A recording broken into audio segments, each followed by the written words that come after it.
Welcome to the Live Like It's True podcast. I'm Shannon Popkin. I'm an author, a speaker, and a Bible teacher. And here on the show, I'm inviting you to drink deeply of the true story of the Bible and live like it's true. God chose to reveal himself through a book filled with interesting, astonishing, true stories, which collectively tell the story of him. I like to think of each story in the Bible as a container for truth. Once you know the story, you can easily pull it down from the shelf of your mind, rehearse the truth, and share it with a friend. So I hope that this episode will inspire you to better know the story, share the story, and live like it's true.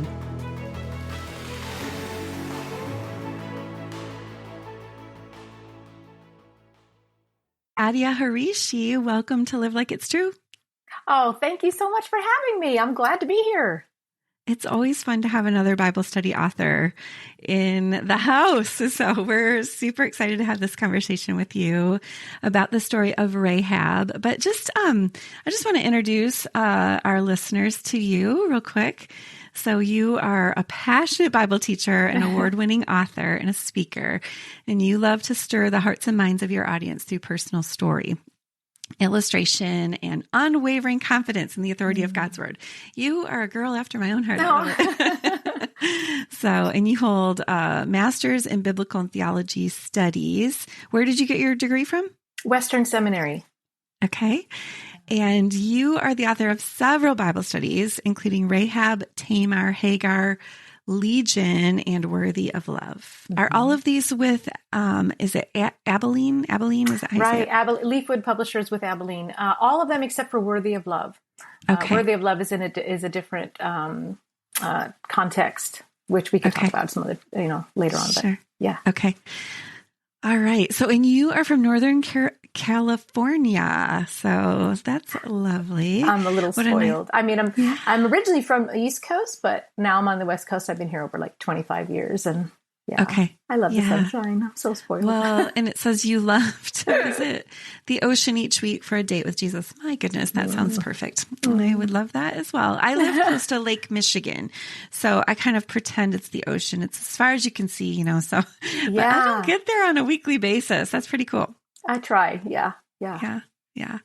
So we're going to be talking about a woman who is on the outside of God's people. Like in our day and age, that would be like an outsider to church, like maybe she doesn't go to church.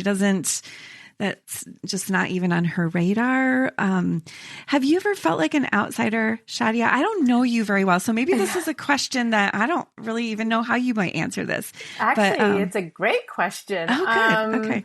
Because, I definitely, and I think that's part of the reasons why I'm attracted to these, what I call kind of these messy stories in the Bible. But I didn't grow up in the church. I didn't grow up believing in God. I didn't grow up with any real religion. My parents both immigrated from different countries.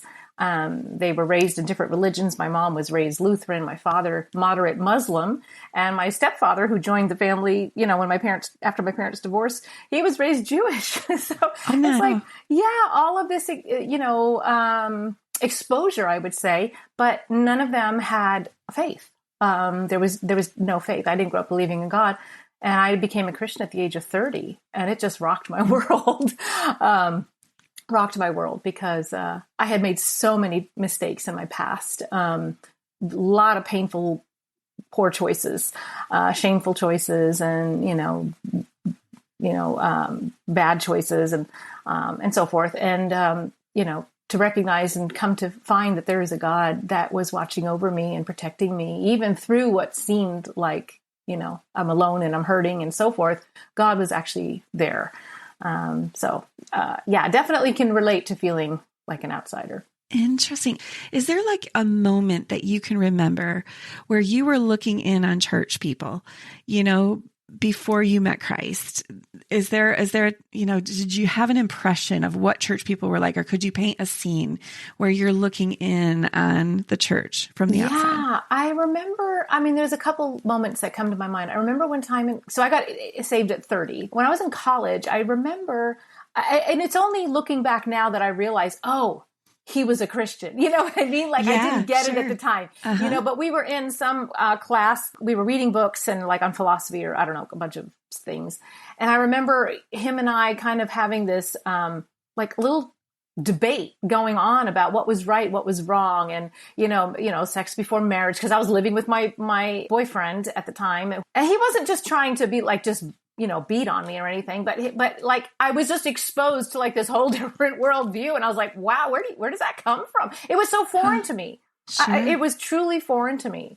My mom raised me like, oh, you're gonna have boyfriends, you're gonna have sex. Let's get you prepared, and that was at 14. So I remember having that kind of view, like, wow, Christians are very conservative in their views. And here's a funny analogy. Like, do you remember the show Happy Days? Fonzie, yeah. I felt like it was like, that's where they were living. Like they were living in a world that didn't really exist, like like another reality.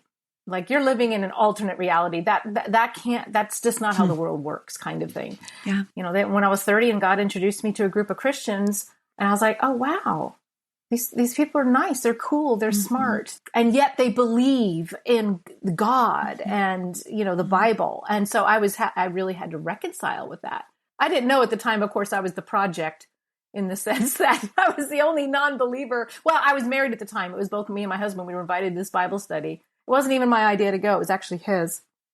And, we were the only non-believers in there, but I didn't recognize it at the time. But God used it. Yeah, I think, just this idea that it was so foreign, that's a word that you used. Yeah. And for the woman that we're going to look at, we need to see her as an outsider looking in. Like, this is completely foreign. Yes. She has not grown up in a culture that would have readily accepted God as their God. And so these concepts should be foreign. We should be approaching like anything that she knows about God or receives about God or wants from God.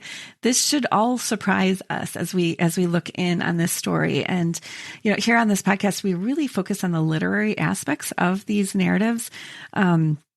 And there is a lot to be surprised at in this story. There's a lot that we should be, wow, this is unusual. This is not what we saw coming. Yeah. Even if it's a familiar story, I think it's helpful to come back and look at it from that lens. So we're in Joshua chapter 2, and it starts out saying, and Joshua the son of Nun, which my boys always would crack up as little boys, when I would say, Joshua, the son of Nun, ha, ha, ha. So it's just always, Joshua, the son of Nun, sent 2 men secretly from Shittim as spies, saying, go view the land, especially Jericho. So what I want to do before we jump into this story is kind of give some context. So we have Joshua and we have these 2 secret spies that are going to view the city of Jericho. So tell us the history, first of all, of Joshua. He is this new leader after Moses dies. But what else do we know about Joshua?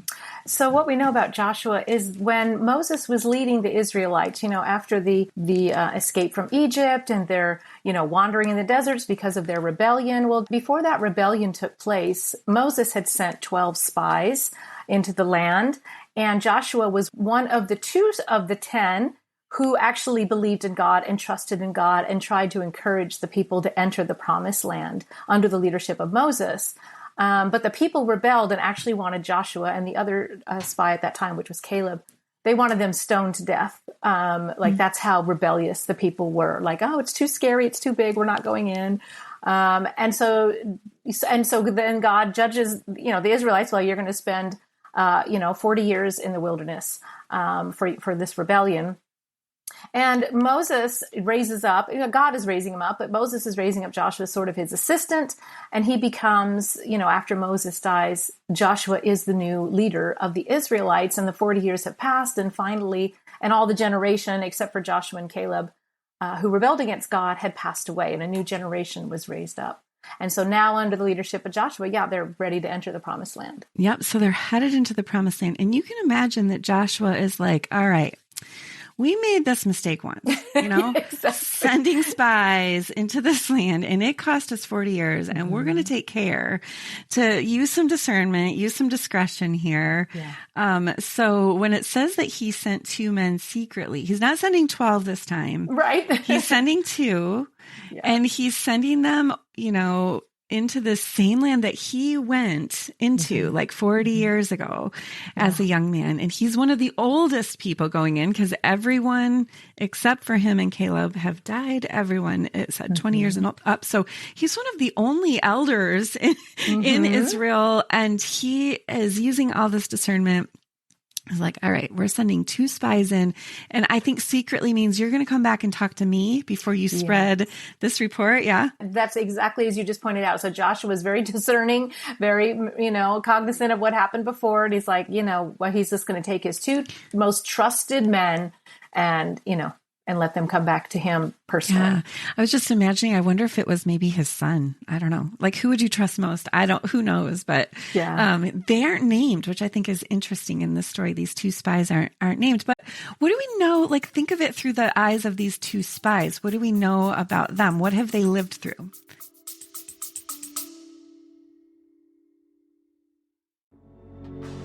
Is there a teen you know and love who struggles with the endless pressure of comparison? Maybe she drives herself to exhaustion trying to prove she measures up. Or maybe she shrinks back to the shadows, convinced that she'll never measure up.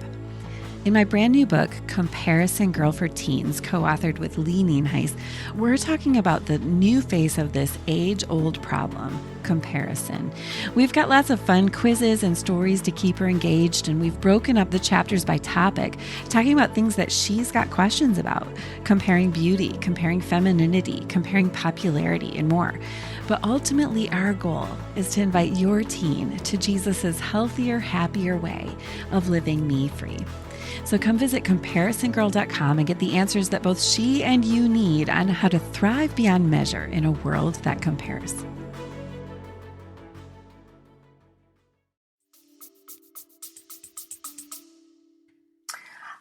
So they're young, as you had pointed out. They're the next generation. They had lived through some portion of this, 40 years. So maybe they're 20, whatever they are. They had witnessed, manna from heaven. They had witnessed God's providing guidance in the wilderness, the fire at night, the cloud by day. So they had seen firsthand God's miraculous provision for his people. And they would have heard and learned all about the promises that God made to Abraham to give them the land. And so you would imagine, especially since Joshua, this godly man, choosing these 2, we would, these are men of integrity, God, what he would have chosen. And so these would have been men that very likely were extremely eager to see the fulfillment of God's promises to Abraham and to have a land of their own. They're nomads, they have no homeland really. Yeah. And so, you can just imagine that. You put them at age 20. If they were 20, that means that they've been born in the wilderness. Like, they haven't ever known a homeland, and they are anxious for God to keep these promises. And so here they are on this reconnaissance mission. They're here to gather intel in this walled city of Jericho. And these are their enemies they're going to be infiltrating. So could you read right where we left off through verse 8 of Joshua 2? And you're reading from the ESV translation? I am. Yes. Yeah. So it says, and they, meaning the spies, and they went and came into the house of a prostitute whose name was Rahab, and lodged there. And it was told to the king of Jericho, behold, men of Israel have come here tonight to search out the land. Then the king of Jericho sent to Rahab, saying, bring out the men who come to you, who entered your house. They've come to search out all the land. But the woman had taken the 2 men and hidden them. And she said, true, the men came to me, but I did not know where they were from. And when the gate was about to be closed at dark, they went out. The men went out. I don't know where the men went. Pursue them quickly. She will overtake them.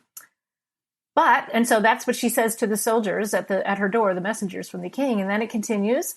But she had brought them up to the roof and hid them with the stalks of flax that she had laid in order on the roof. And so the men pursued after them, meaning the spies, pursued after them on the way to the Jordan as far as the fords. And the gate was shut as soon as the pursuers had gone out. Okay, so their spy mission is not going so well. they've just entered the city and it's day one and they, everybody's on to them. I don't know if they weren't disguised well enough. They didn't, maybe it was their accents, who knows, but they're not doing very well. And so they enter the home of Rahab, and the king has sent these messengers to her door. And so what is interesting or surprising? Like, when we're seeing what's happening here unfolding. Yeah. One of the things that surprised me, if we can pause and just take a look at like what's happening in the bigger context of it, is why is Rahab's story here in the first place? So if you think about it, they're on the edge of the promised land. They've been waiting for generations and generations and generations for these promises to be fulfilled, hundreds of years, because the promises originally made to Abraham. And they already blew it once, right? So it's like, here's their second chance. They are on the edge of the promised land, and God decides to put this whole thing on hold to tell us the story of Rahab. That by itself, I mean, because the first question we have to ask is like, why is this story in here? It's surprising also because like what we're going to see is they're already caught. They're not really gathered. They don't get a chance. And none of the information that they gather, like we know the story of Jericho, what happens is they go around 7 times. That is not dependent on the information gathered here. So I completely agree with you. Yes. This story, they think they're there to spy out the land. They think they're there to gather info. And they do get some information from Rahab. But it's not really dependent on, this is not the reconnaissance mission that they think. So why is it included? What do you think? The whole idea of this conquest of the promised land is, key and a huge element of God's, working through his people, demonstrating his faithfulness, giving them the land, creating a people for himself and all of that.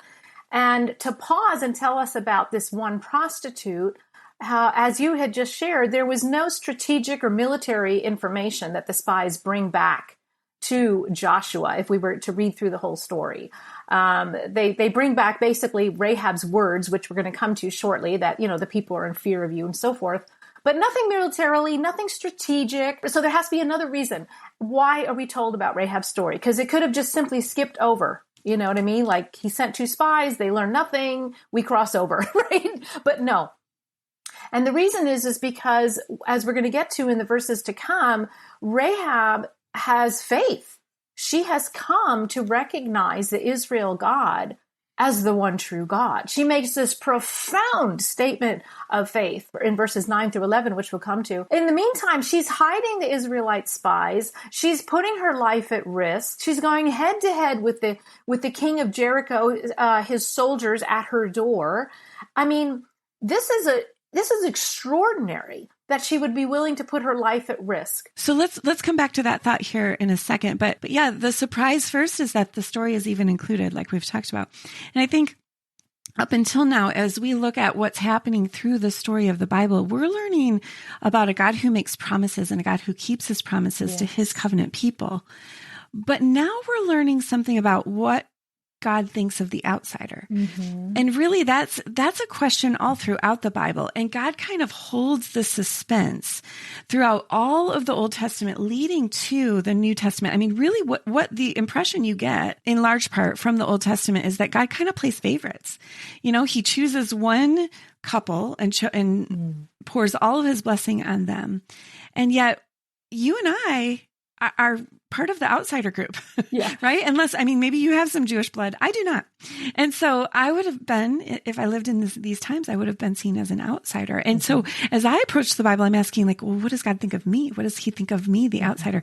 And we get these little glimpses, just a few stories sprinkled in, and Hagar is one of them. Absolutely. We're learning, what does God think of the outsider? What is his heart toward them? So what is interesting or surprising about Rahab opening her door to these spies? Yeah, it's a great question because, the fact that her story is there at all, as we talked about, is amazing. And then that she steps up and actually, is protecting what should be the enemy of her people, right?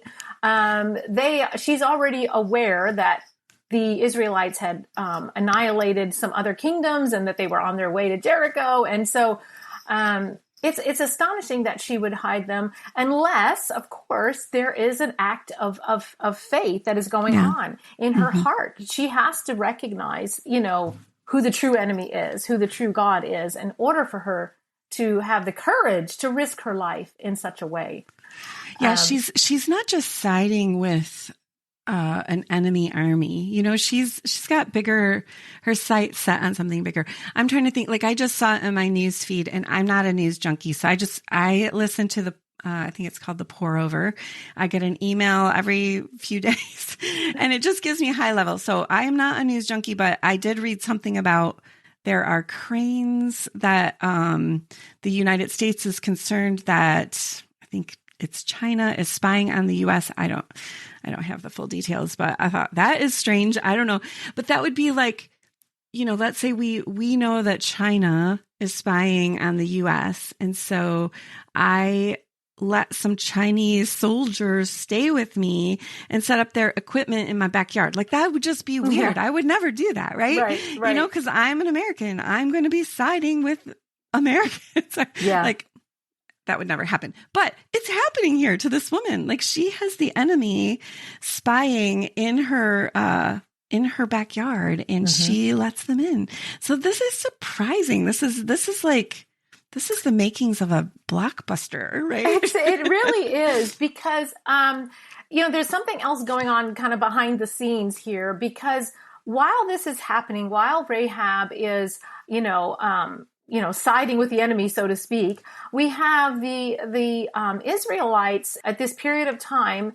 When you were reading Joshua chapter 2, verse 1, we read how the spies were sent from a city called Shittim. That's where the Israelites were actually camped. They were camped on the other side of the Jordan River at a city called Shittim. And if we were to go and read Numbers 25, all the Bible's connected, and Numbers 25, we would discover what's happening in Shittim with the Israelites at this time, which is they are, and the words of the Bible are literally whoring, prostituting themselves with, it says, the daughters of Moab, turning to false gods and idols and rejecting God. This is the Israelites, like they're on the edge of the promised land, and they are turning to demons, because that's what false gods are. And then so you've got this incredible, striking contrast of God's own, quote unquote, God's own people turning from him. And then you have a prostitute a literal prostitute in the city of Jericho, an enemy territory, who's turning to God.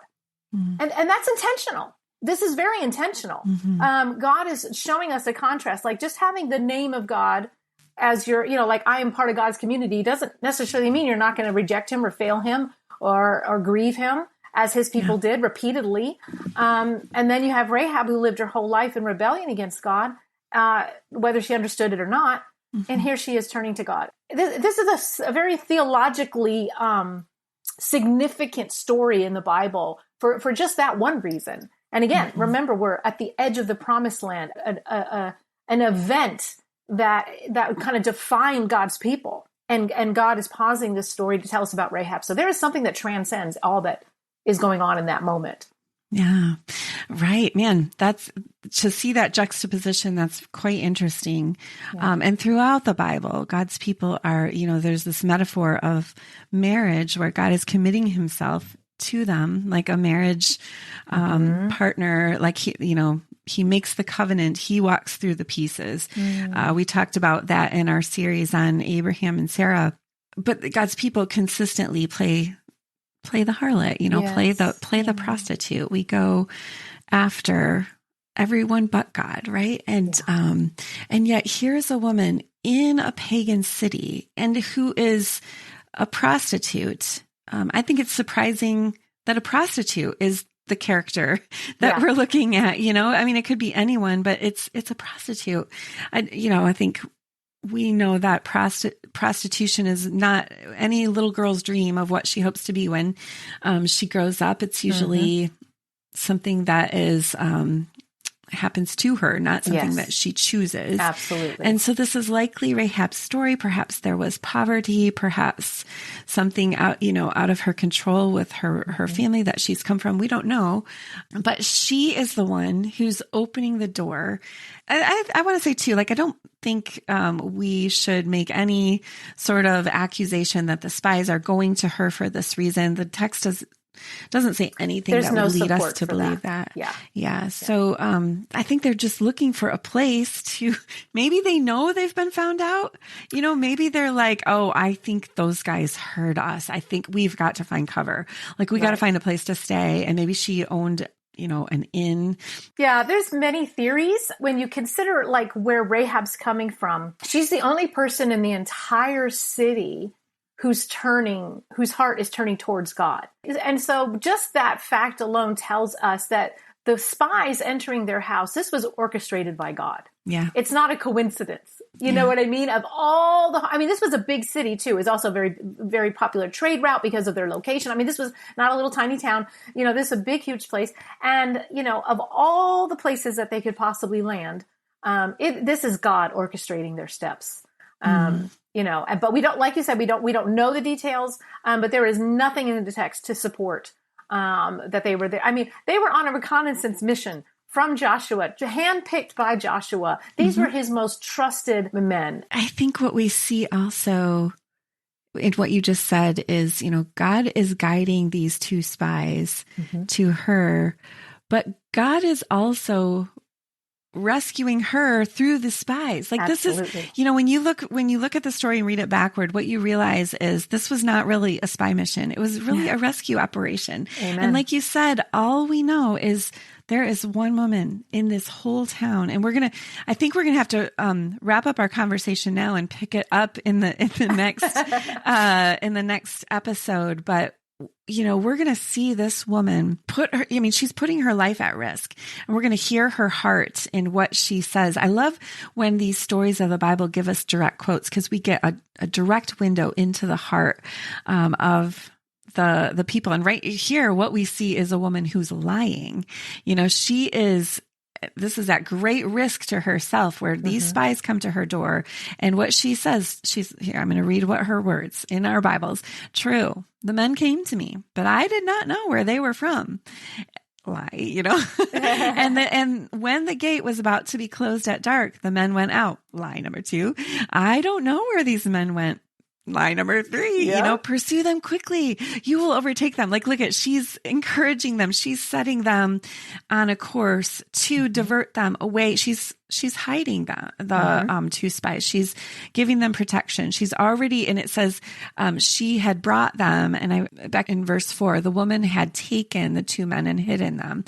So in my Moody commentary says a better way to say it is she took the 2 men. So I don't know if she sees the spies coming to her house and she's like, quick, go hide, and she puts them up on the roof. She hides them under this flax, these stalks of flax. So she is putting herself at great risk.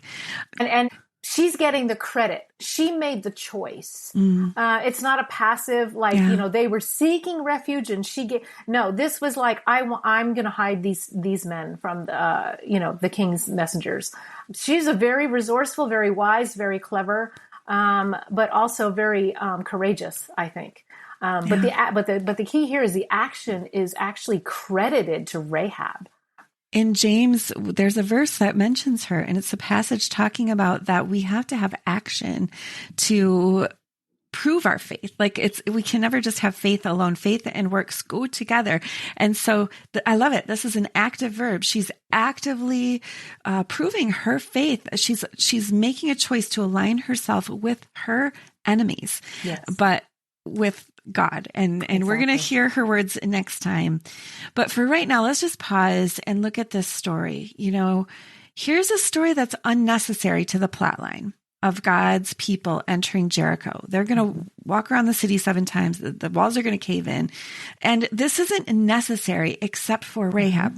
Yeah. How can we live like it's true that none of us are too far outside the scope of saving? How can we live like it's true that God's grace extends even to us? It all comes down to truly recognizing who God is. Rahab recognized who God was, his willingness to protect his people, his willingness to save his people. And that's attractive, especially for a person who is very aware of their need. Rahab was in a very bad place as far as her life was concerned. She did not live, it was not a brothel with a whole bunch of other people. She lived alone.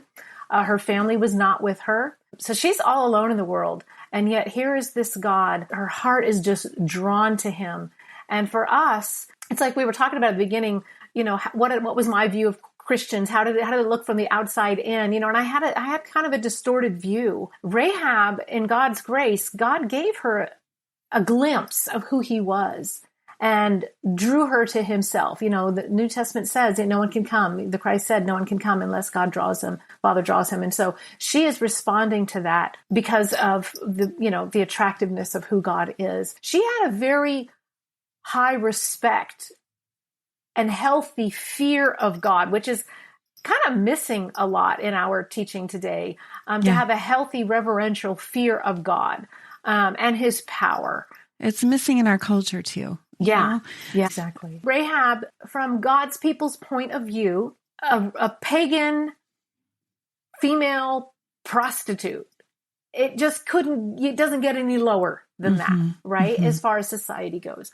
And yet that God would choose to redeem and rescue.